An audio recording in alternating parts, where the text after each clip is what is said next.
Hi guys, today I'm going to be showing you how to make this simple shrimp and avocado salad. It's super delicious and very healthy to eat. If you'd like to learn how to make it, please keep watching. So we're going to first wash and chop up some fresh salad leaves, then get some avocado chopped up, some steamed shrimp, and I have about a couple cloves of garlic minced and about a teaspoon and a half of dried basil leaves.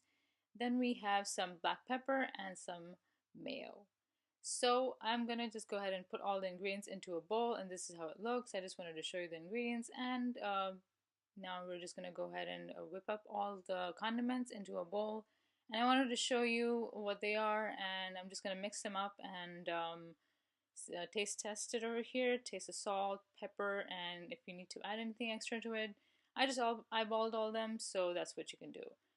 And just go ahead and according to your taste and taste all the salt and pepper and see if you need anything more or less of anything. It's perfectly fine to just eyeball all the ingredients. So now we're just going to go ahead and mix up all the ingredients into this bowl, into the salad, and give it a taste test. I already tasted it. It tastes perfectly great for me. I hope you like this video. I hope you like, share, and subscribe to my channel. Till next time, bye guys.